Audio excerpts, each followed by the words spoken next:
இயேசுவின் நாமத்தினால் உங்களை வாழ்த்துகிறேன்.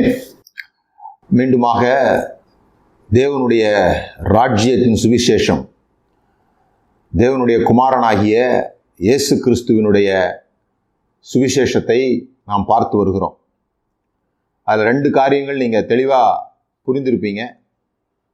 ஒன்று, இயேசு கிறிஸ்து இந்த பூமியிலே தேவனுடைய ராஜ்யத்தை ஸ்தாபிக்கும்படியாக வந்தார். அது இந்த பூமியின் ராஜ்யத்திற்கு அப்பொழுது இயங்கிக் கொண்டிருந்த முறைக்கு நேர் எதிரான கொள்கைகளையும் நேர் எதிரான அடையாளங்களையும் அவர் காண்பித்தார். இரண்டாவது, இது எல்லாரும் ஏற்றுக்கொள்ளக்கூடிய சுவிசேஷமாக இல்லை. இது ஏதோ பரலோகத்துக்கு போகிற ஒரு சுவிசேஷமாக இயேசு அதை சொல்லவில்லை. பரலோகத்துக்குன்னா எல்லாரும் அதை ஏற்றுக்கொண்டிருப்பாங்க. எல்லாரும் பரலோகத்துக்கு போகிறதுக்கு விரும்புகிறவங்க தானே. நரகம் நெருப்பான இடம், பரலோகம் தங்கமயமான இடம்னு சொல்லும்போது எல்லாரும் விரும்புவாங்க. ஆனால் இந்த சுவிசேஷத்தை யார் எதிர்த்தார்கள் என்று சொன்னால், இந்த உலகத்தில் இந்த ராஜ்யம் வருவதை விரும்பாதவர்கள், இயேசு சொன்ன கொள்கைகளும் இயேசு சொல்லுகிற முறைகளும் தங்களுக்கு ஆபத்து என்று நினைத்தவர்கள். அது அரசியல், மதம், ஐஸ்வர்யம். ஏன்னா இந்த ஐஸ்வர்யம் என்பது தான் இந்த மதத்தையும் இந்த அரசியலும் ஆளுகை செய்கிற ஒரு விஷயம். அன்றையிலேருந்து இன்றைக்கு வரைக்கும் நமக்கு காண்பிக்கப்படுகிற ஆட்சியாளர்கள் என்கிறவர்களுடைய முகம் வேறே, அவர்கள் ஆட்சி செய்வதற்கு உதவியாக இருப்பவர்கள் என்பவர்கள் வேறே. யாரோ ஒருத்தர் ஆட்சி செய்கிறார், யாரோ ஒருவர் ராஜாவாக இருக்கிறார் என்று சொன்னால், இப்போ மட்டும் இல்லை, ராஜாக்கள் ஆண்ட காலங்களிலே கூட செல்வந்தர்கள் ராஜ்யத்தில் மிகப்பெரிய செல்வாக்கை செலுத்தினவர்களாக இருந்தார்கள். ஆனபடினால இந்த 3 குழுவினர், அதை நம்ம 2ஆக தான் பார்க்குறோம். பரிசேயருடைய புளித்த மாவு, ஏரோதினுடைய புளித்த மாவு. இந்த 2 விஷயத்திலையும் நீங்கள் கரப்படாதிருங்க, இதை குறித்து எச்சரிக்கையாக இருங்க, இது உங்களை தொட விடாதீங்க, இது ராஜ்யத்தின் முறை கிடையாது என்பதை இயேசு மலைப்பிரசங்கத்திலிருந்து ஒவ்வொரு முறையும் இந்த கொள்கையின் அடிப்படையிலேயே பேசுகிறத நம்ம பார்க்கலாம். இப்போ ஒரு தேசத்துக்கு எப்படி கான்ஸ்டியூஷன் இருக்குதோ அதுபோல் மலைப்பிரசங்கம் தான் தேவ ராஜ்யத்தினுடைய கான்ஸ்டியூஷன் மாதிரி அப்படின்னு சொல்கிறவர்களும் இருக்கிறார்கள். ஸோ மார்க்கு 1:1 இதை ஒரு 2 வாரமாக பார்த்தோம். பிறகு மார்க்கு 1:14-15 தேவனுடைய ராஜ்யத்தை அவர் சுவிசேஷமாக பிரசங்கித்தார் என்று சொல்லப்பட்டிருக்கிற 15வது வசனத்தை நம்ம பார்த்தோம். இந்த வாரத்தில் தொடர்ந்து சில காரியங்களை நம்ம பார்க்க போகிறோம். அதுக்கு முன்பாக இந்த விஷயத்தை நம்ம புரிந்து கொள்ளணும். இந்த சுவிசேஷம் என்று சொல்லுகிற இந்த 4 புஸ்தகங்கள் இருக்கு இல்லையா, இந்த புஸ்தகங்கள் ஏதோ கதை புஸ்தகம் கிடையாது, அல்லது வரலாற்று உண்மைகளை பதிவு செய்வதற்காக எழுதப்பட்டது கிடையாது. அதில் வரலாற்று உண்மைகள் ஏராளம் இருக்கிறது. முக்கியமாக இயேசுவினுடைய பிறப்பு, இயேசுவினுடைய மரணம் போன்ற நிகழ்வுகள், இயேசு கிறிஸ்து பிரசங்கித்தது, இயேசு கிறிஸ்து போன ஊர், அவர் செய்த அற்புதங்கள், இதெல்லாம் சரித்திரபூர்வமான உண்மைகள். ஆனால் இது சரித்திரபூர்வமாக நடந்தது என்பதை வருங்காலங்கள் தெரிந்து கொள்ள வேண்டும் என்பதற்காக அவர்கள் எழுதலை. அது ஒரு ஜேர்னலிஸ்டோட வேலை, ஒரு நிருபருடைய வேலை ஃபேக்டை கொடுக்கறது, அங்கே என்ன நடந்ததோ அதை எழுதுகிறது. ஆனால் சுவிசேஷம் எழுதின மத்தேயு, மார்க்கு, லூக்கா, யோவான் தங்களை ஒரு நிருபர்களாகவோ ஒரு ஜேர்னலிஸ்டாக தங்களை கருதி கொள்ளலை. They are theologians. அவர்கள் தேவனை குறித்து எழுதுகிறார்கள். அப்போது நடந்த சம்பவத்தை தான் எழுதுகிறாங்க. அவரோட நோக்கம் அதை பதிவு செய்கிறதில்லை. தேவனையும் தேவனுடைய செயல்களையும் தேவனை குறித்த கருத்துக்களையும், இதை தான் நம்ம இறையியல்னு சொல்கிறோம், அந்த தேவனை குறித்து அறிந்து கொள்கிற விஷயங்களை அவர்கள் எழுதுகிறார்கள். இது சில சமயங்களில் பைபிளை விசுவாசிக்கிற, பைபிளை நம்புகிறவர்களே கூட உபதேசம்னா எங்கே போகணும், கடவுளை பற்றி தெரிந்து கொள்கிறதுனா பவுல்கிட்ட போகணும், பவுல் தான் தியாலஜியனாக அவங்க கருதுகிறாங்க. மத்தேயு, மார்க்கு, லூக்கா, யோவான்லாம் அவங்க தியாலஜியனாக கருதுறது இல்லை. அதனால் கதைகள் வாசிக்கணும்னா மத்தேயு, மார்க்கு, லூக்கா, யோவான் வேணும், உபதேசங்களை கற்றுக்கொள்ளணும்னா பவுல் வேணும்னு நினைக்கிறாங்க. இல்லை, பவுலை விட சொல்லப்போனால் யோவான் வந்து இன்னும் அதிகப்படியான உபதேசத்தை அவருடைய நிருபங்கள்லையும் அவருடைய புத்தகங்களையும் எழுதியிருக்கிறத நம்ம பார்க்குறோம். அது பவுல் பெரியவரா யோவான் பெரியவரான்னு வரல நான். தியாலஜி இங்கேயும் அதை தான் எழுதியிருக்குது. இவர்கள் எழுதுகிற முறை தான் வரலாற்று சம்பவங்களை எழுதி, வரலாற்று உண்மைகளை எழுதி, அந்த உண்மைகளுக்கு ஊடாக, அதனால தான் திரும்ப திரும்ப சொல்கிறேன், நடந்த எல்லாவற்றையும் அவர்கள் எழுதலை. இயேசு செஞ்ச அற்புதங்கள் இந்த உலகமே கொள்ளக்கூடாதது. ஆனால் ஏன் அவங்க யோவான் 7 அற்புதத்தை மட்டும் எடுத்து எழுதினார்? ஏன் மார்க் இந்த அற்புதங்களை மட்டும் சூஸ் பண்ணார்? why they have choose to write in this manner? அவர்கள் எழுதியிருக்கிற பிரகாரமாக அவர்கள் எழுதுவதற்கு என்ன காரணம்? மார்க் புஸ்தகத்தில் வம்ச வரலாறு இருக்குது, லூக்கா புஸ்தகத்தில் வம்ச வரலாறு இருக்குது, ஆனால் மத்தேயு புஸ்தகத்தில் வம்ச வரலாறு இருக்குது, லூக்கா புஸ்தகத்தில் வம்ச வரலாறு இருக்குது. ஆனால் மார்க்லேயும் யோவான்லேயும் அது இல்லை. மார்க்கு இயேசுவை காண்பிக்கிற விதம் வேற மாதிரி இருக்குது, மத்தேயு இயேசுவை இன்ட்ரடியூஸ் பண்ணுற விதம் வேற மாதிரி இருக்குது. சாஸ்திரிகள் இயேசுவை சந்திக்க வந்த நிகழ்வு மத்தேயுவை தவிர வேற யாரும் எழுதலை இல்லைங்களா? அப்போது கன்னிமரியாளுடைய விஷயத்தை மத்தேயும் லூக்கும் எழுதுறது போல யோவான் அதை எழுதலை. அப்போ அவர்கள் சொல்ல வருகிற கருத்துக்கு வரலாற்றில் நடந்த என்னென்ன உண்மைகள் அவர்களுக்கு தேவையோ அதை எடுத்து அவங்க எழுதினாங்க. ஏதோ நடக்காத எழுதிட்டாங்க அப்படின்னு நான் சொல்லலை, அல்லது அவர்கள் எழுதினதெல்லாம் முக்கியம் கிடையாதுன்னு நான் சொல்லலை. அவர்கள் எழுதினது அவ்வளோ முக்கியம். என்னன்னு சொன்னால் அவங்க சொல்ல வந்த விஷயங்கள். அதே போல் இயேசுவினுடைய பிறப்பு, இயேசுவினுடைய வம்ச வரலாறு, இதுக்கெல்லாம் ஒரு காரியம் இருக்கிறது போல் இந்த 4 பேருமே அவருடைய முதல் பப்ளிக் மினிஸ்ட்ரி, அவர் பொது ஜனங்களுக்கு செய்த முதல் அடையாளம். இப்போ மோசேவுக்கு நடந்த தனி அடையாளம் என்ன? அவர் கைகளை மடியில் வைக்கும் பொழுது குஷ்டரோகமாகவும், வெளியே எடுக்கும்போது மடியில் வைத்து வெளியே எடுக்கும்போது குஷ்டரோகமாகவும், மறுபடியும் மடியில் வைத்து எடுக்கும்போது அது குஷ்டரோகமாகவும் இருந்தது. அப்புறம் இங்கே போயிட்டு பார்வோனுடைய அரண்மனையில் போயிட்டு இந்த கோலை கீழே போடுறது, பாம்பாகிறது, இதெல்லாம் அவங்க செய்தார்கள். அப்படி செய்யும்போது அது பப்ளிக் மினிஸ்ட்ரி கிடையாது. ஆனால் நைல் நதியை வந்து அவர் அடிக்கிறார் பாருங்க, நைல் நதியை அடித்து ரத்தமாக்குகிறாங்களே, அதுதான் மோசேயினுடைய முதல் பப்ளிக் மினிஸ்ட்ரி. அதுபோல் இயேசுவினுடைய 12 வயதுலேருந்து 30 வயதில் உள்ள விஷயங்கள் நமக்கு தெரியாது. அல்லது அவர் ஞானஸ்தானம் எடுத்து வெளியேறும்போது பரலோகத்தில் சத்தம் வந்தது, புறா மேலே வந்தது, இதெல்லாம் பப்ளிக் மினிஸ்ட்ரி கிடையாது. பப்ளிக் மினிஸ்ட்ரியாக அவர்கள் அறிமுகப்படுத்துவது தான் நான் உங்களுக்கு முதலாக சொல்ல விரும்புகிறேன். இப்போ மத்தேயு எப்படி அவரை முதலாவதாக அறிமுகப்படுத்துகிறாருன்னு சொன்னால், சர்மன் ஆன் த மவுண்ட்டில் தான் அவருடைய முதல் பொது ஊழியம் ஆரம்பிக்குது. அதுக்கு முன்னால் அவர் சீசர்களை தேர்ந்தெடுக்கிறார், அந்த விஷயங்கள்லாம் நடக்குது. ஆனால் பப்ளிக் மினிஸ்ட்ரியாக இயேசு எப்படி அறிமுகப்படுத்துகிறாருன்னா சர்மன் ஆன் த மவுண்ட், அவர் மலை மேல் ஏறி தமது சீசர்களை தம்மிடத்தில் வரவழைத்துன்னு ஆரம்பிக்கிற விஷயங்கள் தான் அவருடைய ஊழியத்தின் துவக்கமாக கருதப்படுகிறது. அப்போ அதில் என்ன மெசேஜ் சொல்ல வராரு மேத்யூனா, இவர் தான், இந்த இயேசு தான் மோசே, இவர் தான் எகிப்திலிருந்து இஸ்ரேல் ஜனங்களை கொண்டு வந்தது போல், எகிப்தில் பாதுகாப்பாக இருந்து பிறகு வெளியே வந்தது போல் இயேசுவும் கூட எகிப்துக்கு போய் பாதுகாப்பாக இருந்து பிறகு வெளியே வந்தார். அதுங்க 40 நாட்கள் 40 வருடங்கள் வனாந்திரத்தில் சுற்றி வந்தது போல் இவர் உபவாசம் இருக்கிறார். பிறகு யோர்தானில் அவர்கள் கடந்தது போல் இவர் ஞானஸ்தானத்துக்குள்ளாக கடந்து வருகிறார். இப்போது மோசே எப்படி மலைக்கு போனாரோ, எதற்கு மலைக்கு போனார்? சட்டங்களை வாங்குவதற்கு, அவருடைய தேசத்தினுடைய அமைப்பை, தேசத்தினுடைய கொள்கைகளை, தேசத்தினுடைய சட்டத்திட்டங்களை வாங்குவதற்கு மலைக்கு மோசே போனது போல இங்கே ஒரு புதிய மலை, அந்த மலையின் மீது இயேசு ஏறுகிறார். ஒரு புதிய மலை, அந்த புதிய மலையின் மேல் இயேசு ஏறுகிறார் புது சட்டங்களை கொண்டு வருவதற்காக. ஸோ நியூ கான்ஸ்டிடியூஷன் மெசேஜ் என்ன? ரினியூட் இஸ்ரேல், ஒரு புதிய இஸ்ரேலை இவர் கட்டமைக்கிறார். அதான் அவர்கள் சொல்ல வந்த செய்தி.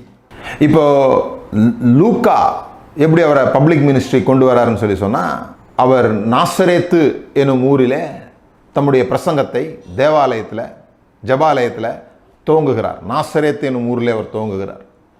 அவருடைய ஊர் அது. அவருடைய ஊரில் அவர் துவங்குகிறார். அப்படி துவங்கும்போது ஏசாயா புஸ்தகத்திலிருந்து 61வது புஸ்தகத்தை எடுத்து 61வது அதிகாரத்தை எடுத்து இவர் இங்கே வாசிக்கிறார். வாசிக்கும்போது அவர்கள் எல்லாம் எதிர்பார்த்து கொண்டிருக்கிற அந்த வார்த்தைகளை வாசிக்காமல் விடுகிறார். நம்முடைய எதிரிகளை தேவன் நியாயம் தீர்ப்பார் என்கிற அந்த வார்த்தைக்கு பதிலாக தேவனுடைய இரக்கத்தையும் தயவையும் இயேசு இங்கே சொல்கிறார். அனுக்கிரக வருஷத்தை குறித்து அவர் பேசுகிறார். அது இஸ்ரவேலர்களுக்கு மாத்திரமல்ல எல்லாருக்கும் உரியது என்பதை அவர் சொல்லும்போது தான் அவங்களுக்கு கோபமாயிடுது.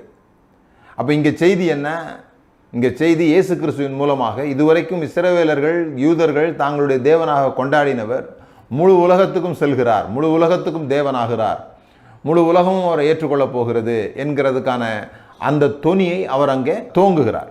யோவான் எழுதும்போது அவருடைய முதல் பப்ளிக் மினிஸ்ட்ரி என்னவா எழுதுகிறாருன்னு சொல்லி சொன்னால், கானாவூரில் நடந்த அந்த அற்புதம், கானாவூர் கல்யாணத்தில் நடந்த அந்த அற்புதம். இந்த தேவன் தான் வந்து புது விருந்தை கொடுக்க போகிறார். இஸ்ரேல் எதிர்பார்த்து கொண்டிருந்த ஒரு புதிய விருந்து. அவங்க எப்பொழுதுமே இந்த ஃபெஸ்டிவல் செஞ்சிட்டே இருப்பாங்க. ஏன்னா தேவன் வந்து இந்த கொண்டாட்டத்தில் கலந்து கொள்ள போகிறார் என்று சொல்லி இவர் தான் அந்த புது பண்டிகைகளை உண்டாக்குகிறார் என்று சொல்லி தேவனுடைய அந்த பெரிய பண்டிகை எதிர்பார்த்திருந்தார்களே அதை ஏற்படுத்துகிறார் என்பதை சொல்வதற்காக இந்த யோவான் தான் வெளிப்படுத்தின விசேஷம் எழுதுகிறார். அவர் தான் ஆவியும் மனவாட்டியும் வா என்று அழைக்கிறார்கள் என்று ஆட்டுக்குட்டியானுடைய திருமணம் வந்தது என்று சொல்லி அவர் எழுதுகிறார். ஸோ அவங்க மனதில் ஒரு கான்செப்ட் இருக்குது.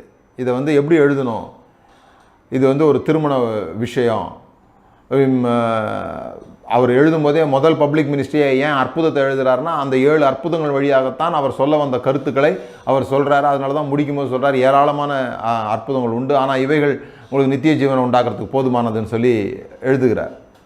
அதுபோல் மார்க்கு தன்னுடைய சுவிசேஷமாக இதை எழுதும் பொழுது தேவனுடைய குமாரனாகிய இயேசு கிறிஸ்துவின் சுவிசேஷத்தின் துவக்கம் என்று எழுதுகிறாரே, அப்படி எழுதும் பொழுது அவருடைய பப்ளிக் மினிஸ்ட்ரியாக எதை கொண்டு வராருன்னு சொல்லி சொன்னால், இவர் நாசரேத்தில் இருந்து துவங்கலை, இவர் கப்பர்நகூம்லேருந்து துவங்குகிறார்.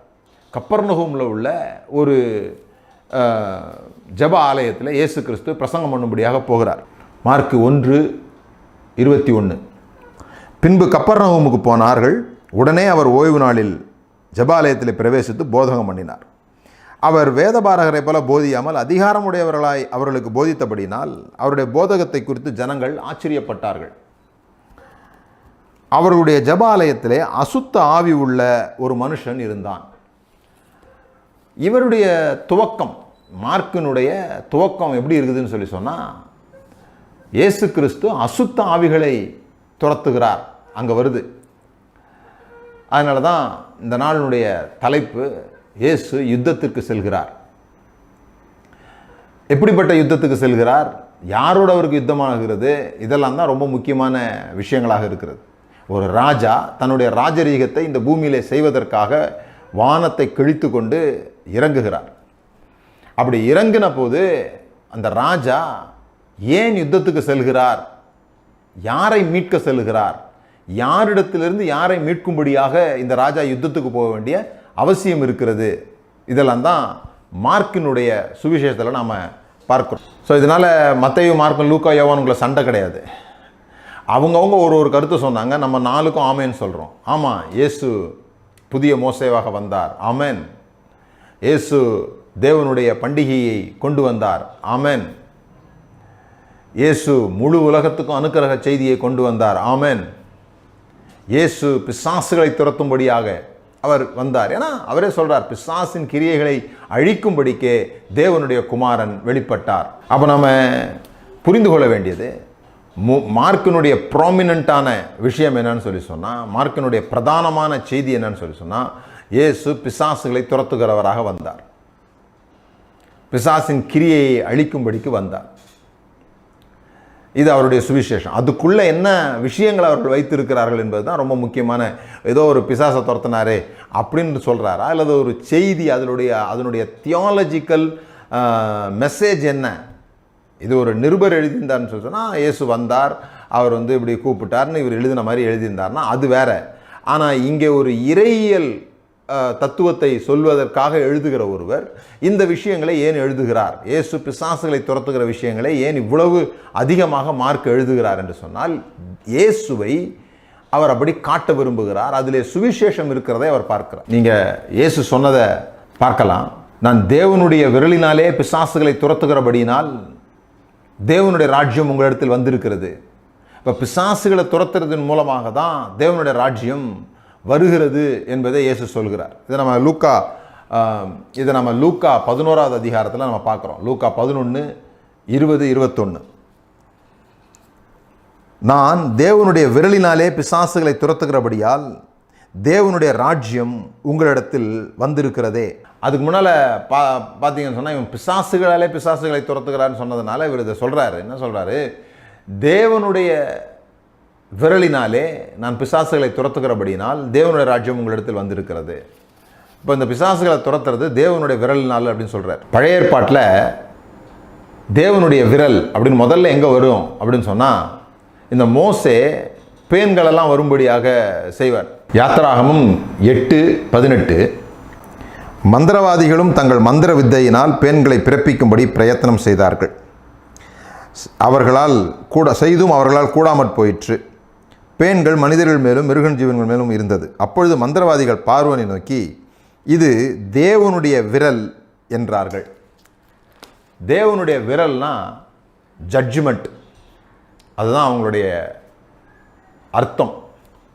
இன்னொன்று தேவனுடைய விரல் அப்படின்னு சொன்னால், கட்டளைகளை எழுதும் பொழுது மோசே பலகைகளை கொண்டு போகிறார், அல்லது தேவனே பலகையை உண்டாக்குனார். ஃபஸ்ட் டைமில் தேவனே பலகைகளை உண்டாக்கி அவருடைய விரலினாலே எழுதினார். தேவனுடைய விரலினாலே அவர் கற்பனைகளை எழுதினார். அப்போ கற்பனைகளை எழுதுகிறதும் இந்த விரல் தான். நியாய தீர்ப்பு அல்லது தீர்ப்பு சொல்லுகிறதும் இந்த விரல் தான் அப்படிங்கிறது அவருடைய எண்ணங்களாக இருந்தது. அதனால தான் இயேசு கிறிஸ்துவும் இங்கே வரும்பொழுது, இங்கே மந்திரவாதிகளை பற்றி சொல்லும் பொழுது எப்படி தேவனுடைய விரல்னு சொல்லப்பட்டதோ, அதுபோல் பிசாசுகளை துரத்துறதை பற்றி சொல்லும்போது தேவனுடைய விரல்னு சொல்லப்பட்டிருக்குது. அந்த விபச்சார ஸ்திரியை கொண்டு வந்து அவரை ஆக்கினைக்குள்ளாக தீர்க்கணும் அப்படின்னு இயேசுக்கிட்ட பேசும்பொழுது, அவர் தேவன் எப்படி கட்டளைகளை எழுதினாரோ அதுபோல் அவர் குனிந்து தம்முடைய விரலினாலே தரையில் எழுதினார் அப்படின்னு வருது. அதெல்லாம் தேவனுடைய விரல் என்பதற்கான ஒரு அடையாளங்களாக நம்ம பார்க்கிறோம். ஸோ இந்த தேவனுடைய விரல், இந்த ஃபிங்கர் ஆஃப் காட், நீங்கள் தேவனுடைய விரலினாலே அவர் பிசாசுகளை துரத்துக்கிறத பார்க்கலாம். பிறகு அவருடைய பலத்த கைகளினாலும் ஓங்கிய புயத்தினாலும் இஸ்ரவேலை அவர் மீட்டார் என்று போட்டிருக்கோம். விரல், கை, புயம், இதெல்லாம் தேவன் மீட்கிறதை குறிக்கிறதாக இருக்கிறது. தேவன் தம்முடைய ஜனங்களை பிசாசினிடத்திலிருந்து மீட்கிறார் என்பதை குறிக்கிறதாக இருக்கிறது. இந்த பிசாசுனா யாருன்னா, நீங்கள் நினைக்கிற மாதிரி 2 கொம்பு ஒரு வால் வச்சுக்கிட்டு வர்ற ஒரு ஆளாக கற்பனை செய்ய வேண்டிய அவசியம் இல்லை. இந்த விஷயத்தை தான் நாம் இன்னைக்கு முக்கியமாக பார்க்க போகிறோம். லூக்கா 11வது அதிகாரம் 20ல், நான் தேவனுடைய விரலினாலே பிசாசுகளை துரத்துகிறபடியால் தேவனுடைய ராஜ்யம் உங்களுக்கு வந்திருக்கிறது. ஆயுதம் தரித்த பலவான் தன் அரண்மனையை காக்கிற போது அவனுடைய பொருள் பத்திரப்பட்டிருக்கும். அவனிலும் அதிக பலவான் அவனை மேற்கொள்வானே ஆகில் அவன் நம்பியிருந்த சகல ஆயுத வர்க்கத்தையும் பறித்து கொண்டு அவனுடைய கொள்ளை பொருளை பங்கிடுவான். இப்போ இந்த வார்த்தை எங்கிருந்து இயேசு கையாண்டு இருக்கிறாருன்னு சொன்னால், ஏசாயா 49:24 வாசிக்கிறேன். பராக்கிரமன் கையிலிருந்து கொள்ளை பொருளை பறிக்கக்கூடுமோ, அல்லது நீதியாய் சிறைப்பட்டு போனவர்களை விடுவிக்கக்கூடுமோ என்றாலும், இதோ பராக்கிரமனால் சிறைப்படுத்தப்பட்டவர்களும் விடுவிக்கப்படுவார்கள், பலவந்தத்தினால் கொள்ளையிடப்பட்டதும் விடுதலையாக்கப்படும். உன்னுடைய வழக்காடுகளோடு நான் வழக்காடி உன் பிள்ளைகளை ரட்சித்து கொள்ளுவேன் அப்படிங்கிற அந்த வார்த்தையை இந்த இடத்துல நம்ம பொருத்தி பார்க்க வேண்டியது அவசியமாக இருக்குது. இது ஒரு நிறைவேறுதலாக ஏசாயா புஸ்தகத்தில் அவர்கள் சொன்ன அந்த பலவான்களிடத்தில் மாட்டிக்கொண்டிருக்கிறோமே, நம்ம விடுதலையாக முடியுமா நினச்சிட்டு இருக்கும்போது ஒரு ப்ராஃபஸி வருது. விடுவிக்க கூடுமோ கூடாதே, அதை நெகட்டிவில் சொல்லிவிட்டு, இல்லை என்றாலும் இதோ பராக்கிரமனால் சிறைப்படுத்தப்பட்டவர்களும் விடுவிக்கப்படுவார்கள், பலவந்தத்தினால் கொள்ளையிடப்பட்டதும் விடுதலையாக்கப்படும் என்பதை இயேசு இங்கே சொல்லுகிறார். தன்னை இந்த பலவான் ஜனங்களை கட்டி வைத்திருக்கிறவனாகவும் அந்த பலவான் இடத்திலிருந்து ஜனங்களை விடுதலை செய்ய இவர் வந்திருக்கிறார். அதுதான் அவருடைய ஊழியம் என்பதை நம்ம இங்கே பார்க்கிறோம். நம்ம புரிந்து கொள்ள வேண்டியது இதுதான். ஆனால் நான் கடந்த 2-3 வாரங்களாக எப்படி அரசாங்க முறைகளை பற்றி சொன்னேன். இந்த அரசாங்க முறைகளை பற்றி சொல்லும்போது நம்ம ஏதோ ஒரு குறிப்பிட்ட நபரை, ஒரு ஏரோதையோ அல்லது ஒரு பிலாத்தையோ அல்லது ஒரு காய்பா என்கிற பிரதான ஆசாரியனையோ, அது ரூலரோ அல்லது ரிலீஜியஸ் பர்சனோ, யாராக வேணா இருக்கட்டும், ரோம் கவர்னரோ யாராக வேணா இருக்கட்டும், அந்த தனிப்பட்ட நபர்கள்ட்டேருந்து இந்த ஜனங்க விடுதலை ஆகணுன்றது இல்லை. நாம் நினைக்கிறோம் அப்படிப்பட்டவர்கிட்ட இவங்க அடிமையாக்கி வச்சுருக்கிறாங்கன்னு சொல்லிட்டு. ஆனால் இயேசு பார்க்குறது சிஸ்டமை தான் பார்க்குறாரு. ஏரோது போயிட்டால் வேற ஒருத்தர், பிலாத்து போயிட்டால் வேற ஒருத்தர், காய்பா போயிட்டால் வேற ஒருத்தர். ஆனால் அவர்கள் பதவி அந்த இடத்துல இருக்கிற வரைக்கும், அவர்கள் அமைப்பு அந்த இடத்துல இருக்கிற வரைக்கும், அந்த அமைப்புக்கு கீழே அவர்களும் சரி கஷ்டப்படுறவர்களும் சரி அதே ரொட்டேஷனில் தான் போக முடியும். அதனால தான் புதிய ஒரு ஆல்டர்னேட்டிவ் மெத்தடு தேவைப்படுது, ஆல்டர்னேட்டிவ் பர்சன் இல்லை. ஆல்டர்னேட்டிவ் பர்சன் வந்தாலும் கூட நான் இன்றைக்கு இன்னொரு வரை குறை சொல்லுகிறேன், குறை சொல்லி நான் நல்லவன், என்னை ஆட்சிக்கு தேர்ந்தெடுங்கள்னு சொல்கிறேன். என்னுடைய ஆட்சி வந்தோடனேயும் நான் அதே நபரை போல தான் செயல்பட போகிறேன். என்னுடைய சில விஷயங்களை மாற்றம் இருக்கும். ஆனால் அடிப்படையாக ஜனங்களை ஒடுக்குகிறதுலையோ அல்லது நான் மறுபடியுமாக இதே பதவியில் தொடர்ந்து நீடிப்பதற்கு அவர்கள் என்ன செய்தார்களோ அதே தான் நானும் செய்தாக வேண்டிய அவசியம் இருக்கிறது. அப்படி இருந்தால் தான் நான் அதில் இருக்க முடியும், இல்லைங்களா? அப்போ இந்த ஒரு சிஸ்டம் ஒன்று இருக்குது. அந்த சிஸ்டத்தினுடைய ஒரு விஷயம் என்னன்னு சொல்லி சொன்னால், இந்த மனிதர்கள் வேறு ஒரு நபரிடத்திலிருந்து விடுதலையாக்கப்பட வேண்டியதில்லை, தங்களிடத்திலிருந்து தாங்களே விடுதலையாக வேண்டிய அவசியத்தில் இருக்கிறார்கள் என்பதை புரிந்து கொள்ள வேண்டும். நாம் நம்மிடத்திலிருந்து விடுதலையாக வேண்டும். எப்படி நம்மிடத்திலிருந்து நம்ம விடுதலை ஆகணும்னு சொல்லி சொன்னால், அல்லது இன்னொரு வார்த்தையில் நான் சொல்கிறேன், நாமாக இல்லை, மனிதர்கள் மனிதர்களாக இல்லை. மனிதர்களை வேறொருவன் மனிதத்தன்மையை வேறொரு பிடிகொடுத்து விட்டார்கள். வி ஆர் கேப்டிவ் அப்படின்னு சொல்லியிருக்குது. நாம் சிறைப்பட்டு போயிருக்கிறோம். சிறைப்பட்டு போன பிறகு நாம் நம்முடைய இஷ்டத்துக்கு நடக்க முடியாது தானே. நாம் வேறொருடைய இஷ்டத்துக்கு நடந்து கொண்டு இருக்கிறோம். நாமாக இல்லை. அதனால தான் திரும்ப சொல்கிறது என்னென்னா, நம்ம தேவனை போல மாற வேண்டிய அவசியம் இல்லை. அது தேவன் அதையும் விரும்பலை. தேவனை போல மாறணும்னு மனிதர்கள் எடுத்த முடிவு தான் தோட்டத்தில் நடந்த பிரச்சனைகளுக்கு காரணமாகி போச்சு. நாம் மனிதர்களாக இருக்க வேண்டும், அதுதான் முக்கியம். மனிதர்களாக மாற வேண்டும். நாம் மனிதத்தன்மையிலேருந்து தான் கீழே வந்துட்டோமே தவிர தெய்வத்தன்மையிலேருந்து கீழே வரல. நாம் மனிதத்தன்மையிலேருந்து கீழே வந்துட்டோம். இப்போ மனிதர்களாக மாறுவது தான் நமக்கு கொடுக்கப்பட்டிருக்கிற அழைப்பு. இங்கே பாருங்கள், இது மார்க் 1வது அதிகாரத்தில் அந்த பகுதியை நான் வாசிக்கிறேன். 23வது வசனம். அவருடைய ஜெபாலயத்திலே அசுத்தாவி உள்ள ஒரு மனுஷன் இருந்தான். அவன், ஐயோ நசரேயனாகிய இயேசுவே, எங்களுக்கும் உமக்கும் என்ன? எங்களை கெடுக்கவா வந்தீர்? உம்மை இன்னார் என்று அறிவேன், நீர் தேவனுடைய பரிசுத்தர் என்று சத்தமிட்டான். அதற்கு இயேசு, நீ பேசாமல் இவனை விட்டு புறப்பட்டு போ என்று அதை அதட்டினார். இதில் நிறைய விஷயம் இருக்குது. முதலாவது, அவர் அதிகாரமுடையவராக பிரசங்கித்தார். அதிகாரமுடையவராகனா சத்தம் போட்டு பிரசங்கம் பண்ணல, அல்லது பிரசங்க மேடையை வேகமாக குத்துறதை பற்றிலாம் பேசலை. இங்கே நிறைய பேர் அதிகாரத்தோடு பிரசங்கம் பண்ணுறதுனா மேடையை 2ஆக உடச்சிடுறது, புல்பிட்டை 2ஆக உடச்சிடுறது, அல்லது பின்னால் இருக்கிறவங்களுக்கு ஸ்பீக்கர் இல்லாமலே பேசக்கூடிய அளவுக்கு சத்தமாக பேசுகிறது தான் அதிகாரம் நினச்சிக்கிறாங்க. பொதுவாக ரொம்ப அதிகாரத்தில் உள்ளவங்க சத்தமே போட மாட்டாங்க. அதிகாரத்தினுடையவராக அப்படின்னு சொல்லி இங்கே போட்டிருக்குது இல்லையா, அது இன்டர்பிரட்டிங் த லா. சில ரபிகளுக்கு தான் அந்த உரிமை உண்டு. அவர்களும் கூட இதில் என்ன சொல்லியிருக்குதோ அதை சுட்டி காண்பித்து தான் பேசுவாங்க. அவங்க இந்த ஏற்கனவே எழுதப்பட்டிருக்கிற வேதத்திற்கு ஒரு விளக்கத்தை கொடுப்பார்கள். இன்றைக்கி நம்ம வாரம் வாரம் செய்கிறோம் இல்லையா, அதுபோல் ஏற்கனவே கொடுக்கப்பட்டிருக்கிற வசனத்திற்கு விளக்கம் கொடுப்பாங்க. இதை செய்யலாமா செய்யக்கூடாதுன்னு கேட்டால் வசனத்தின் அடிப்படையில் பதில் சொல்லுவாங்க. ஆனால் இயேசு, நான் உங்களுக்கு சொல்கிறேன் என்று புது வேதம் எழுதுகிறார். அதுதான் இங்கே பெரிய ஆச்சரியமாக பார்க்கப்பட்டது. ஏன்னா அப்படி யாரும் சொல்லிட முடியாது. நான் உங்களுக்கு சொல்கிறேன்லாம் அங்கே சொல்கிறதுக்கான வாய்ப்பே கிடையாது. பைபிளில் இருக்குதாயா அதான் கேட்பாங்க. அங்கே தோராவில் இருக்குதா, தோரா என்ன சொல்லியிருக்கு, நீ சொல்கிறதெல்லாம் இங்கே அவசியம் கிடையாது, ஒன்றும் இது கிடையாது. ஏன்னா நமக்கு தான் இயேசு ஆண்டவர், அவங்களுக்கு கிடையாது.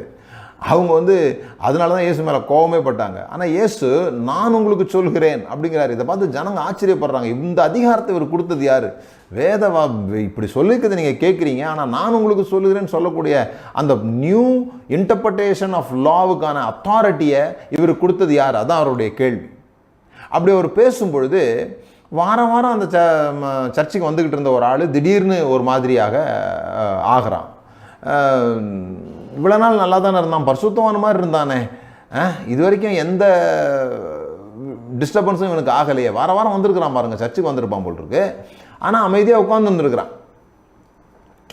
ஏன்னா அவனுக்குள்ளே பிசாசு இல்லாமல் இல்லை, அந்த பிசாசை கிளப்பி விடக்கூடிய ரீதியில் ஒரு ஆள் அங்கே இல்லை. நம்மளில் கூட இப்போ நான் கூட இருக்கிறேன்னு வச்சுங்களேன், நான் கூட சர்ச்சுக்கு போகிறேன், பிரசங்கம்லாம் பண்ணுறேன், ஆனால் அதனால் எனக்குள்ள என்ன இருக்குது இல்லைன்னு எப்போ தெரியும்னா அதை கலைக்கக்கூடிய ஒருத்தர் வரும்போது தான் தெரியும். பார்த்துங்க, புரியுதுங்களா உங்களுக்கு? ஸோ ஏன் அவனுக்கு கலையலை அப்படின்னு சொல்லி சொன்னால், அவங்க வாரம் வாரம் பிரசங்கம் பண்ணாங்க, வாரம் வாரம் அந்த இட் இஸ் ரிட்டர்ன் அப்படின்றத சொல்லி அவர்களுக்கு அழகாக விளக்கம் பண்ணி விளக்கம் கொடுத்து அனுப்புனாங்க. அந்த விளக்கம் கொடுக்கறதுனால அவனுக்கு ஒன்றும் நடக்கலை. அமைதியில் கேட்டு இவனும் மற்றவங்கள மாதிரியே கேட்டு மற்றவங்கள மாதிரியே எழுந்து போகிறான். எல்லாம் பக்கத்தில் ஹலோ பிரதர் ப்ரைஸ் தி லார்ட் அப்படின்னு கையெல்லாம் கொடுத்துருப்பாங்க. அந்த வாரத்துக்கு முந்தின வாரம் வரைக்கும் நேற்று கூட கை கொடுத்தனே, ஐயோ இதெல்லாம் உள்ளே இருந்துருக்குதுன்னு பயந்துருப்பாங்க போல் இருக்கு. அப்போ பாருங்க, இந்த மனிதனுக்கு இப்போ தேவை மன்னிப்பு இல்லை, இந்த மனிதனுக்கு இப்போ தேவை விடுதலை. நம்ம மன்னிப்பு ரொம்ப பேசுகிறோம், விடுதலைன்னா அது பேய் ஓட்டுற ஸ்பெஷாலிட்டி ஆக்கிட்டோம். இந்த மனிதனுக்கு மன்னிப்பு தேவையா விடுதலை தேவையா? இயேசு இவனை இங்கே மன்னிக்கலை, விடுதலை ஆக்கினார்.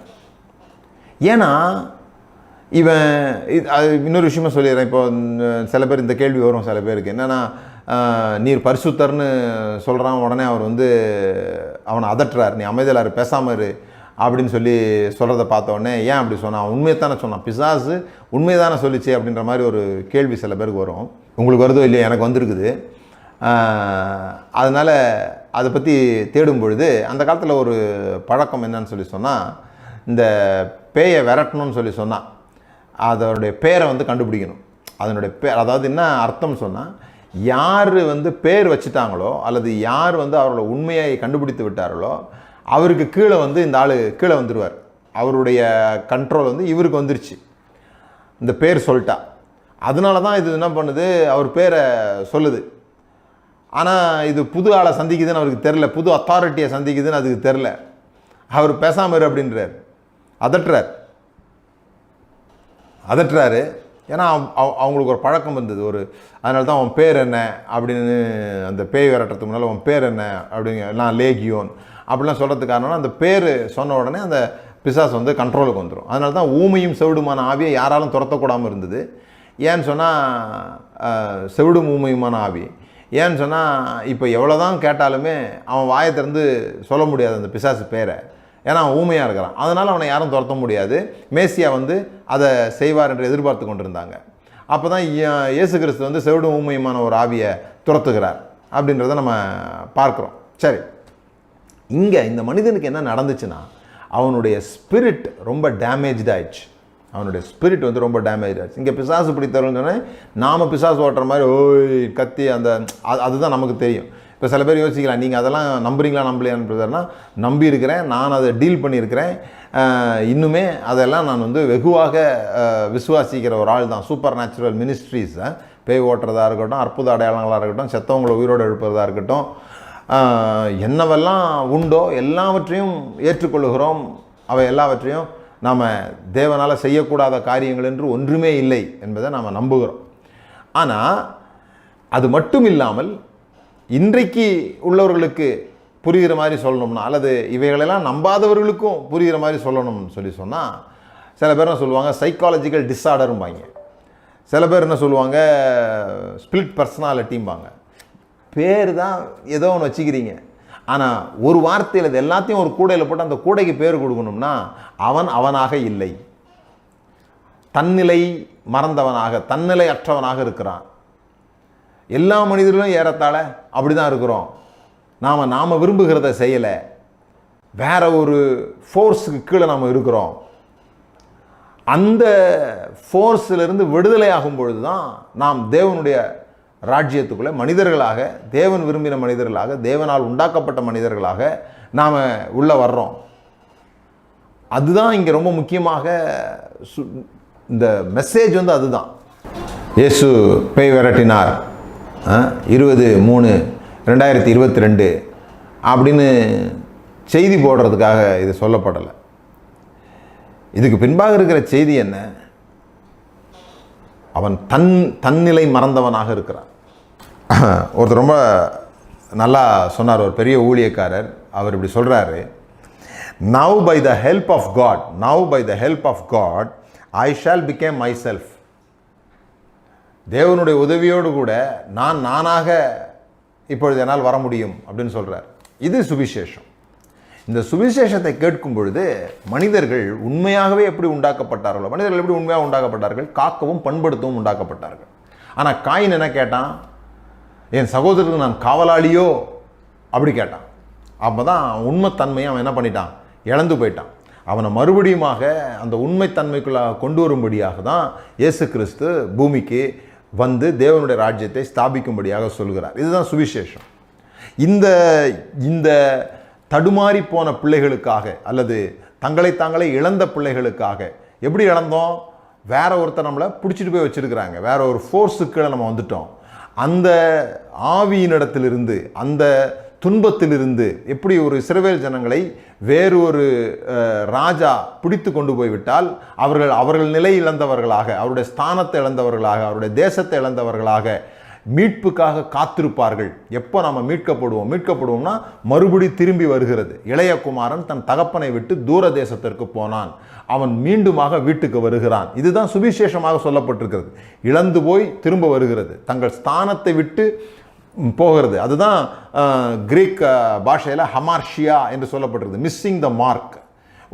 ஒரு மார்க், ஒரு அம்பு எய்யப்படும் பொழுது அது குறிக்கப்பட்ட அம்புக்கு, அந்த குறிக்கப்பட்ட பாயிண்ட்டுக்கு போகாமல் வேற ஒரு இடத்துக்கு போயிடுச்சுன்னா அதுக்கு பேர் சின், ஹமார்ஷியா என்று சொல்லுகிறாங்க. Missing the mark. அப்போ மிஸ்ஸிங் த மார்க் தான் என்னது? இந்த பாவம் என்று சொல்லப்படுகிற ஒரு விஷயம். நம்ம எப்படி ஆயிட்டோம்னு சொல்லி சொன்னால், இந்த மார்க் மிஸ் பண்ணதுனால நம்முடைய ஸ்தானத்தை விட்டு எப்படி இஸ்ரவேல் ஜனங்கள் இன்னொரு ராஜாவுக்கு கீழே போய் அடிமையாக இருப்பார்களோ அதுபோல நாமும் வேறு ஒரு விஷயத்திற்கு, வேறு ஒரு ஆவிக்கு, வேறொரு சக்திக்கு, வேறொரு வல்லமைக்கு அடிமையாகி விட்டோம். அதனால் மயக்க நிலைக்கு போயிட்டோம். மயக்க நிலைக்கு போய் நாம் என்ன உண்டாக்கப்படணும்னு தெரியாமல் இப்படித்தான் உண்டாக்கப்பட்டிருக்கும் போல் இருக்குது, இதுதான் நம்முடைய வாழ்க்கை அப்படி நினச்சி வாழ்ந்துட்டு இருக்கிறோம். அப்போ இயேசு கிறிஸ்துவனுடைய சுவிசேஷம் என்ன செய்கிறது? இயேசு ஏன் வந்தார் என்று சொல்கிறோம் என்றால், எப்படி ராஜாவாக வந்தார்? ராஜானா யுத்தம் புரியணும். எந்த யுத்தத்தை புரிகிறார்? அவர் புறாவின் அடையாளமாக வந்தவர். ஒரு மனிதர்களோடு கூட அவருக்கு யுத்தம் இல்லை. அதுதான் நம்ம சொல்கிறோம். நம்முடைய யுத்தம் மாம்சத்தோடும் இரத்தத்தோடும் அல்ல என்று பவுல் எழுதுகிறார். நம்முடைய யுத்தம் மாம்சத்தோடும் இரத்தத்தோடும் அல்ல. ஒரு மனிதன் அல்ல நம்முடைய விரோதி. அது யாரா வேணா இருக்கட்டும். ஒரு குறிப்பிட்ட மனிதர்களை பகைப்பது, அவங்க கொள்கை வேறுபடலாம், அவர்களுடைய முறைகள் வேறுபடலாம், அவர்களுடைய இனங்கள் வேறுபாடாக இருக்கலாம். ஆனால் எந்த மனிதனும் நமக்கு விரோதியாகவே இருக்க முடியாது. நாம் காக்கவும் பண்படுத்தவும் உண்டாக்கப்பட்டவர்கள். அந்த நிலை மறந்து போய்டுறோம். இயேசு கிறிஸ்துவினுடைய சுவிசேஷம் வருகிறது. சுவிசேஷம் வரும்போது நாம் மீட்கப்படுகிறோம்னா என்ன? அந்த அடிமைத்தனத்திலிருந்து, அந்த சிந்தனையிலிருந்து நாம் மீட்கப்படுகிறோம், மனம் திரும்பி மீட்கப்படுகிறோம். மீட்கப்பட்டு இப்போ என்ன நடக்குதுன்னு நான் சொல்கிறேன். இப்போ பாருங்க, இயேசு கிறிஸ்து ஒரு மனிதனை கூட தன்னோட வாழ்நாளில் ஒரு மனிதனை கூட அவர் காயப்படுத்தினதில்லை, ஒரு மனிதரோட யுத்தத்துக்கு போனதில்லை. இது சொல்லும் போதெல்லாம் நிறைய பேர் என்கிட்ட கேட்டிருக்கிறாங்க, இயேசு சவுக்கை உண்டு பண்ணினார், இயேசு சவுக்கை உண்டு பண்ணினார், இயேசு சவுக்கை உண்டு பண்ணினார். சவுக்கு இல்லாமல் மிருகத்தை எப்படிங்க விரட்டுறது? அதாங்க தெளிவாக போட்டிருக்குது. சவுக்கை உண்டாக்கி அங்கே இருந்த மிருக ஜீவன்களை, ஆடுகளை, மாடுகளை விரட்டினார். எப்படி புறாவை விரட்டி விடுறதுக்காக அந்த கூண்டை திறந்தாரோ அதுபோல் எந்த மனிதர்களையும் அவர் சவுக்கை உண்டு பண்ணி அடிக்கலை, பரிசேயர்களையும் அடிக்கலை, காசுக்காரர்களையும் அடிக்கலை. ஏன்னா அவர்களோட யுத்தம் இல்லை. அவருடைய யுத்தம் இந்த ஆவிகளோடு கூட. அதுக்கு பின்னால் இருக்க, நீங்கள் ஆவினா ஒரு மாதிரி படங்கள்லாம் பார்த்து வெள்ளையாக கருப்பாக யோசித்துக்கிறீங்களா? அதை யோசித்தீங்கன்னா அதுக்கு நான் பொறுப்பாக முடியாது. நான் சொல்கிறது அதுக்கு பின்பாக இருக்கிற ஒரு தாட், அதுக்கு பின்பாக இருக்கிற ஒரு கருத்து, அதுக்கு பின்பாக இருக்கிற ஒரு ஆட்சி உலகம், ஒரு இருட்டு உலகம் இருக்குது, ஒரு பொய் உலகம் இருக்குது. அந்த உலகத்தோடு தான் இவருக்கு சண்டை. அவர் தீமைக்கு மேலாக யுத்தம் செய்தார், ஆனால் அதற்கு தீமையின் வழியாக யுத்தம் செய்யலை. இந்த உலகம் மாட்டிகிட்டு இருக்கிற பிரச்சனை இதுதான். உலகத்தில் தீமை இருக்கக்கூடாதுன்னு நினைக்கிற நிறைய பேர் இருக்காங்க. தீமை செய்யணும்னு நினைக்கிறவர்களை விட தீமை இருக்கக்கூடாதுன்னு நினைக்கிறவங்க தான் பெரும்பான்மையானவர்கள், 90% மேலே வச்சுக்கோங்க. ஆனால் அந்த தீமையை அழிக்கணும்னு நம்ம நினைக்கும் போது எப்படி அதை அழிக்கிறோன்னு சொன்னால் தீமையினால தான் அழிக்கிறோம். ஒரு பயங்கரமான கொலைகாரன், அவன் தொடர்ந்து கொலை செஞ்சிட்டே இருக்கிறான். யாருக்கு தான் பிடிக்கும்? யாருக்குமே பிடிக்காது. எப்படியாவது அவன் இல்லாமல் போனால் நல்லா இருக்கும்னு தான் யோசிப்போம். ஸோ அவனை இல்லாமல் ஆக்கிறதுக்கு என்ன பண்ணுறோம்? ஒரு அரசாங்கம் இருக்குது, ஒரு அதிகாரிகள் இருக்கிறாங்க, அவங்களுக்குன்னு சிஸ்டம் இருக்குது, புரோட்டோகால்ஸ் இருக்குது, வழிமுறைகள் இருக்குது. அது எல்லாம் பின்பற்றி கூட சுட்டு அவனை கொல்ல வேண்டும் என்று தீர்மானம் பண்ணி, சுடுறது நல்லதா கெட்டதானா? கெட்டது தானே. ஒரு ஈவிலை ஒழிக்கிறதுக்கு ஈவிலை தான் பயன்படுத்த வேண்டியது இருக்குது. அப்போ ஈவிலால் ஒழிக்கும்போது ரிசல்ட் என்ன வருதுன்னா ஈவில் தான் வருது. ஆனால் இயேசு கிறிஸ்து சொல்லும்போது என்ன சொல்கிறாருன்னு சொன்னால் இவர்களுக்கு புரியவே புரியாது. ஏன்னா நம்ம என்ன அடிப்படையில் வாழ்ந்துட்டு இருக்கிறோம்னு சொன்னால் வானத்தின் கீழே பூமியின் மேலே நூதனமானது ஒன்றுமில்லை அப்படின்னு சொல்லப்பட்டிருக்கிற அடிப்படையில் தான் இந்த பூமியில் எல்லாரும் ஒரே மாதிரி தான் வாழ்ந்தாகணுன்றதுக்கு போயிட்டுருக்குறோம். ஆனால் இந்த பூமியிலே நூதனமானது ஒன்று இருக்கும் என்று சொன்னால் அது தேவனுடைய ராஜ்யம். இயேசு கிறிஸ்து கொண்டு வந்த தேவனுடைய ராஜ்யம் நூதனமானது. அது எப்படிங்க தீமையை நன்மையினால் வெல்லுன்னா அதெல்லாம் அந்த காலங்க. அந்த காலத்தில் மட்டும் எங்கே வென்றாங்க? இப்போ நான் சொல்லுவோம் சில இடத்துல. அப்போது என்ன சொல்கிறாங்க? அதெல்லாம் அந்த காலத்தில் செட் ஆகும். இல்லைங்க, அந்த காலத்துலேயும் செட் ஆகலை.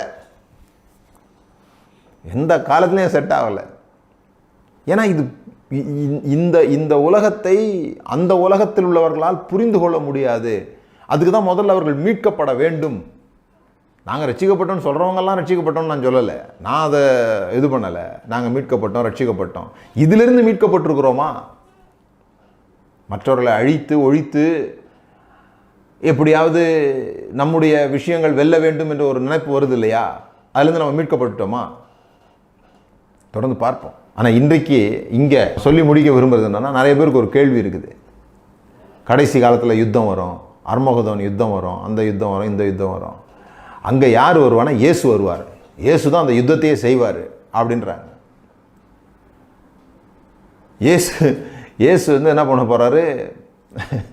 அன்றைக்கி ஒரு நாள் ஒருத்தர் என்கிட்ட பேசிகிட்டு இருக்கும்போது சொன்னார், குதிரையில் வருவாருங்க அப்படின்னு. ஏன்பா இப்போல்லாம் அணுகுண்டு, அணு ஆயுதம், ராக்கெட்டுன்னு வந்துருச்சு, இவர் குதிரையில் வந்தால் என்ன கதை ஆகிறது அப்படின்னு நான் சொன்னேன். அவர் அப்டேட் ஆக மாட்டாரா? உலகம் அப்டேட் ஆகி போயிட்டுருக்குதுப்பா சண்டையில். இந்த உலகத்தில் இனிமேல் எவ்வளோ பேர் குதிரையில் வந்தால் கூட ரஷ்யாக்காரங்களோ கோகு மாகு அங்கேருந்து குதிரையெல்லாம் வராது. யாரும் குதிரையை வச்சுக்கிட்டு இப்போ சண்டை போட போகிறது இல்லை. குதிரையெல்லாம் இப்போது மிலிட்ரி சுதந்திர தினம் முடிஞ்சு திரும்பி போகிறதுக்கும் ராஷ்டிரபதியை கூப்பிட்டு வர்றதுக்கும் தான் பயன்படுது. ஒரு ஒரு கௌரவ சின்னமாக தான் மாறி போச்சு தவிர அது யுத்தத்தில் ஈடுபடுத்துறது இல்லை குதிரையை. ஆனால் இங்கே வெளிப்படுத்தின விஷயத்தில் சொல்லப்பட்டிருக்குது, இயேசு கிறிஸ்து யுத்தத்துக்கு போகிறார். அங்கே தான் ட்விஸ்ட்டு. வெளிப்படுத்தல் 19:11. பின்பு பரலோகம் திறந்திருக்க கண்டேன், இதோ ஒரு வெள்ளை குதிரை காணப்பட்டது. அதன் மேல் ஏறி இருந்தவர் உண்மையும் சத்தியமும் உள்ளவர் எனப்பட்டவர். அவர் நீதியாய் நியாயந்தீர்த்து யுத்தம் பண்ணுகிறார். அவருடைய கண்கள் அக்கினி ஜுவாலை போல் இருந்தன. அவருடைய சிரசின் மேல் அநேக கிரீடங்கள் இருந்தன. அவருக்கே அன்றி வேறொருக்கும் தெரியாத ஒரு நாமம் எழுதப்பட்டிருந்தது. இரத்தத்தில் தோய்க்கப்பட்ட வஸ்திரத்தை தரித்திருந்தார். அவருடைய நாமம் தேவனுடைய வார்த்தை என்பதே. பரலோகத்தில் உள்ள சேனைகள் வெண்மையும் சுத்தமுமான மெல்லிய வஸ்திரம் தரித்தவர்களாய் வெள்ளை குதிரையின் மேல் ஏறி அவருக்கு பின் சென்றார்கள். புறஜாதிகளை வெட்டும்படி அவருடைய வாயிலிருந்து கூர்மையான பட்டயம் புறப்பட்டது. இருப்பு கோலால் அவர்களை அரசாளுவார்.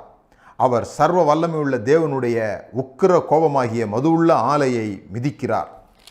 இதெல்லாம் வாசிக்கும்போது கடைசியில் ஒரு படத்தில் சொல்லுவாங்க, கடைசியில் என்னையும் அரசியல்வாதி ஆக்கிட்டியடா அப்படின்னு சொல்லிட்டு ஒரு கதாநாயகன் சொல்லுகிற மாதிரி ஒரு காட்சியோடு அந்த படம் முடியும்.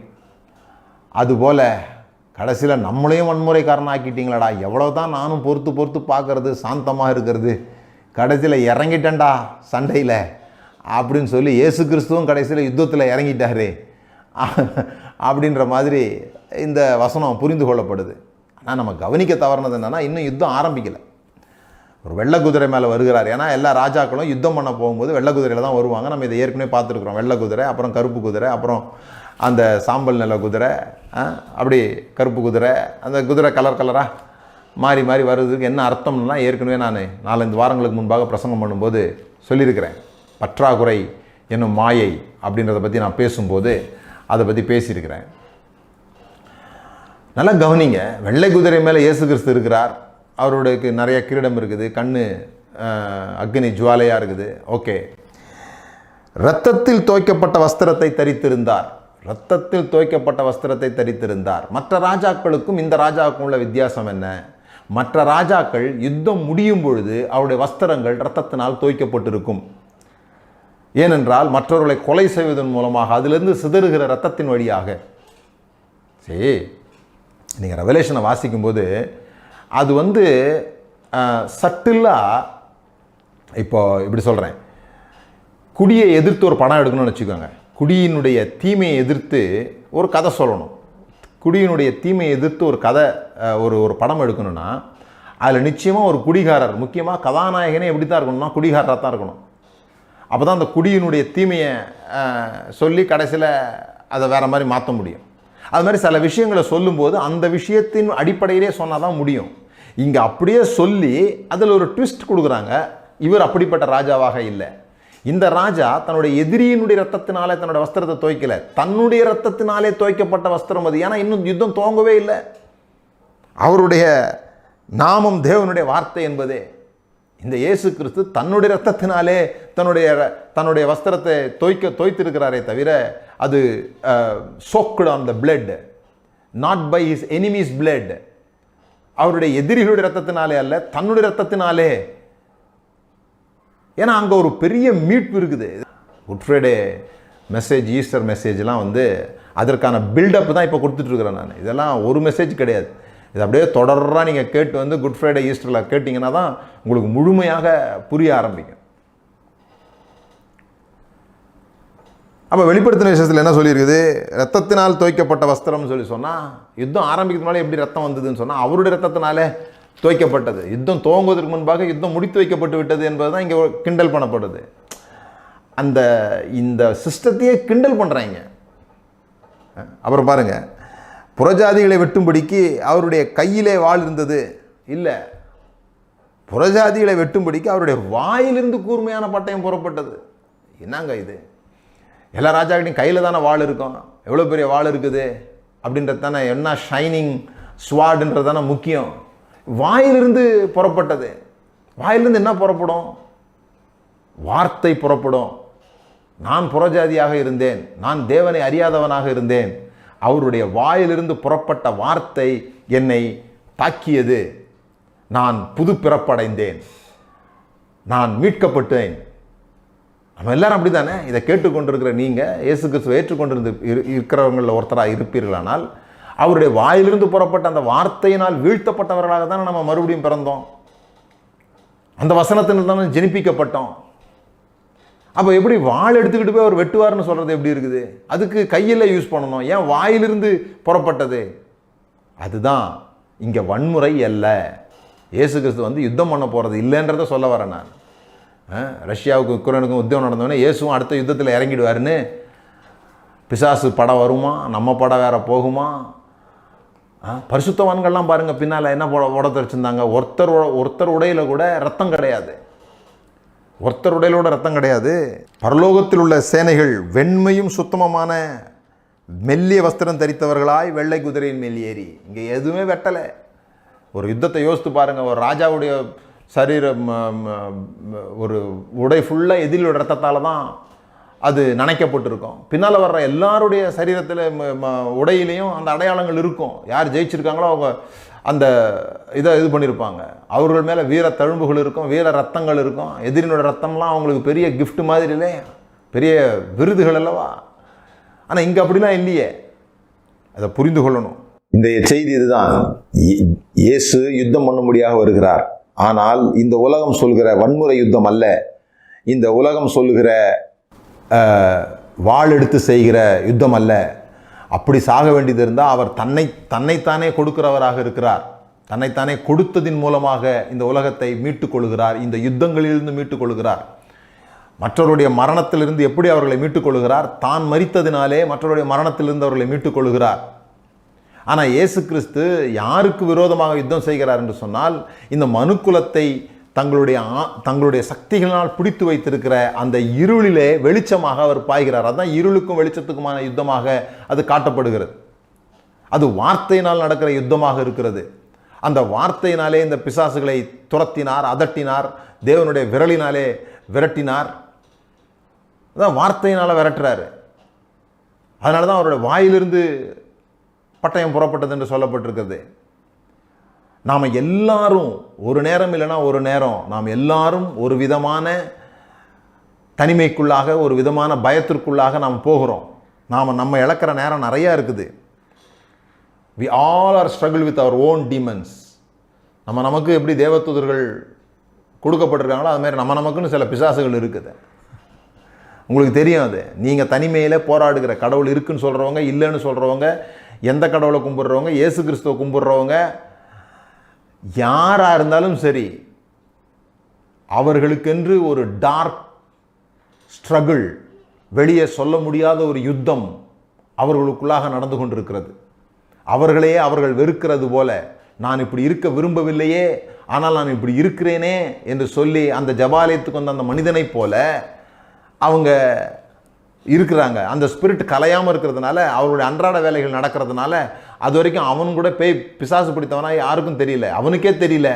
அவனும் அவனுடைய வேலைகளை செஞ்சுட்டு இருந்திருக்கிறான். ஆனால் இங்கே ஒரு அதிகாரமுடையவராக பேசும்பொழுது, இது இல்லை உலகம், இது இல்லை நீ வாழ வேண்டிய வாழ்க்கை, இது நீ வாழ வேண்டிய முறை இல்லை என்று சொல்லும் பொழுது அவங்களுக்குள்ளே இருக்கிற அந்த ஸ்பிரிட் டிஸ்டர்பன்ஸ் ஆகுது. அங்கே தான் தேவன் அவர்களை மீட்கிறார். இயேசு கிறிஸ்து பிசாசின் கிரியைகளை அழிக்கும்படிக்கு வந்தார். அப்படி தான் பிசாசின் கிரியைகளை அழிக்கிறார். அதுக்கப்புறமா அவனால் இருக்க முடியல, எங்களை கெடுக்கவா வந்தீர் அப்படின்னு கேட்குறாங்க. அந்த ஆவி கேட்குது. நாம் உண்டாக்கப்பட்ட நிலையில் இல்லாத போது எப்படிப்பட்டவர்களாக இருக்க உண்டாக்கப்பட்டோமோ அந்த நிலையில் மறுபடியும் கொண்டு வருவது சுவிசேஷம். அதனால தான் இதுக்கு பேர் ஹெவன் ரெஸ்கியூ ஆப்ரேஷன். தேவனுடைய ராஜ்யம் ஏன் இந்த உலகத்துக்கு தேவை? தேவனுடைய ராஜ்யம் ஏன், சுவிசேஷம் ஏன் சொல்லப்படணும்? தேவனுடைய ராஜ்யத்தின் சுவிசேஷம் ஏன் சொல்லப்படணும்? நரகத்துக்கு தப்பிக்கிறதுக்கா? பரலோகத்துக்கு போகிறதுக்கா? இல்லைங்க. சுவிசேஷம் சொல்லப்படும் பொழுது எந்த நிலைக்காக மனிதன் உண்டாக்கப்பட்டானோ அந்த நிலையிலிருந்து அவன் சிறைப்பட்ட நிலையில் இருக்கிறான். அங்கிருந்து அவனை விடுவித்து ஒரு சமாதானம் நிறைந்த, நிம்மதி நிறைந்த ஒரு வாழ்க்கைக்குள்ளாக கொண்டு வருகிறது இந்த சுவிசேஷம். இங்கே இவர்களுக்கு மன்னிப்பு அல்ல, விடுதலை தேவைப்படுகிறது. அதனால தான் இந்த தேவனுடைய ராஜ்யத்தின் சுவிசேஷம் என்பது ஹெவன் ரெஸ்கியூ ஆப்ரேஷன். தீவிரவாதிகளிடத்தில் மாட்டிக்கொண்டிருக்கிற இராணுவம் போய் அழைத்து வருவது போல இந்த சுவிசேஷம் பிசாசின் கிரியைகளுக்கு கீழாக அடைபட்டிருக்கிறவர்களை, யாரோ ஒருத்தர் இல்லை, நாம் பல சமயங்களில் அந்த வல்லமைக்கு கீழாக மாட்டிக்கொள்ளும் பொழுது, சுயநலத்துக்குள்ளாக மாட்டிக்கொள்ளும் பொழுது, மற்றவர்களை மேற்கொள்வது நிமித்தமாக தான் நாம் விடுதலை அடைய முடியும் என்று நினைக்கிற அந்த சிந்தனைக்குள்ளாக மாட்டிக்கொள்ளும் பொழுது, தேவனுடைய சுவிசேஷம் இயேசு கிறிஸ்து என்கிற அந்த மாம்சத்தில் வந்தவராக நம்மை அதிலிருந்து விடுவிக்கிறார் என்பதே நல்ல செய்தி. நம்மை நாமே எதிலிருந்து விடுதலை செய்து கொள்ள முடியாதோ அதிலிருந்து நம்மளை விடுதலை செய்கிற பராக்கிரமராக, மைட்டி வாரியராக, லிபரேட்டராக, விடுவிக்கிறவராக இயேசு வருகிறார். அதனால தான் அவர் பேர் மீட்பர். அவர் பேர் மீட்பர். நாம் மன்னிக்கிறதுல கவனம் செலுத்தணுமே தவிர மீட்கப்படணுன்றதுல கவனம் செலுத்தலை. அதனால தான் நிறைய நேரம் வாரம் மன்னிப்பு கேட்குறோம், ஆனால் மீட்கப்படலை. திரும்ப மன்னிக்கப்பட்டுக்கிட்டே இருக்கிறோம், மன்னிப்புன்னு கேட்டுகிட்டே இருக்கிறோம். மீட்கப்பட்டிருக்கிறோமா? ரொம்ப முக்கியம், ரொம்ப முக்கியம். அடுத்த வாரத்தில் இந்த ராஜ்யத்தின் சுவிசேஷத்தில் இயேசுவை வேறொரு கோணத்தில் உங்களை காட்ட விரும்புகிறேன். நம்ம ஜெபம் பண்ணலாம். கண்களை மூடி, நாங்களாக இல்லாத நிலையிலிருந்து எங்களை விடுவியும். இப்பொழுது தேவனுடைய உதவியினாலே நாங்களாக இருக்க முடியும். ஆண்டவரே, பல சமயங்களில் நாங்கள் எதற்காக உண்டாக்கப்பட்டோமோ, எப்படிப்பட்டவர்களாக வாழ உண்டாக்கப்பட்டோமோ, மனிதர்களாக, ஒருவருக்கு ஒரு உதவிகளாக, பாதுகாக்கிறவர்களாக, மற்றவர்களை பண்படுத்துகிறவர்களாக, இதையெல்லாம் எங்களுக்கு கொடுக்கப்பட்டிருந்த நிலை, நாங்கள் வைக்கப்பட்டிருந்த நிலை, ஏதேன் தோட்டத்தின் நிலை, அந்த நிலையை இழந்தவர்களாக நாங்கள் இருக்கிறோம். நாங்கள் வேறொருவருக்கு அடிமையாகி போயிருக்கிறோம். இருளுக்கு அடிமையாக போயிருந்தோம். ஆனால் இருளின் ராஜ்யத்திலிருந்து எங்களை விடுவித்து அன்பின் குமாரனுடைய ராஜ்யத்துக்கு உட்படுத்தின தேவனுக்கு ஸ்தோத்திரம் என்று சொல்லுகிறோம். நீர் எங்களை இருளிலிருந்து விடுவித்ததற்காக நன்றி. நாங்கள் அதிலிருந்து எங்களை விடுவித்துக் கொள்ளவே முடியாது. நாங்கள் எங்களையே விடுவிக்க முடியாத அந்த நிலையிலிருந்து, ஏனென்றால் பல சமயங்களில் நாங்கள் அடிமைகளாக இருக்கிறோம் என்பதே எங்களுக்கு தெரிகிறதில்லை. நாங்கள் எங்கள் வாழ்க்கையை அப்படியே நடத்தி செல்லுகிறோம். ஆனால் நீர் வந்து அதிகாரம் உடையவராய் உம்முடைய வார்த்தையினாலே பேசும் பொழுது அந்த யுத்தத்திலே நீர் எங்களை ஜெயித்து பராக்கிரமசாலியின் இடத்திலிருந்து, பலவான் இடத்திலிருந்து எங்களை மீட்டு கொண்டதற்காக உமக்கு நன்றி செலுத்துகிறோம் ஆண்டவரே. நாங்களும் விடுவிக்கிறவர்களாக, பலவான் இடத்திலிருந்து விடுவிக்கிறவர்களாக, ஜனங்களுக்கு இந்த செய்தியை சொல்லுகிறவர்களாக இருக்கிறோம் என்பதை நினைத்து சந்தோஷப்படுகிறோம். செய்தியை கேட்கிற ஒவ்வொருவருக்குள்ளும் மிகப்பெரிய மாற்றங்கள் உண்டாகி கொண்டிருக்கிறதுக்காக நன்றி. தேவனுடைய ராஜ்யத்தின் வல்லமை அது வெறும் பேச்சிலே அல்ல, பலத்தில் இருக்கிறது என்று சொல்லப்பட்டிருக்கிறது. அந்த பலன் எங்களுக்கு உண்டாகும்படியாக ஜெபிக்கிறோம். இயேசுவின் நாமத்தினால் பிதாவே, ஆமென். கர்த்தர் உங்களை ஆசீர்வதித்திருக்கிறார். தொடர்ந்து சந்திப்போம். என்னுடைய புஸ்தகங்களை நீங்கள் வாங்கி வாசிக்கும்படி கேட்கிறேன். உங்களுடைய காணிக்கைகளை, உங்களுடைய இந்த ஊழியம் வளர்ந்து பெருகுவதற்காக அல்லது இந்த செய்தி இன்னும் அநேகரை போய் சேருவதற்காக நீங்கள் விரும்பினால், எங்கள் மூலமாக நீங்கள் ஆசீர்வதிக்கப்பட்டிருந்தால், உங்களிடத்திலே நாங்கள் தைரியமாக நீங்கள் எங்களை ஆசீர்வதிக்கும்படி கேட்கிறோம். தேங்க்யூ.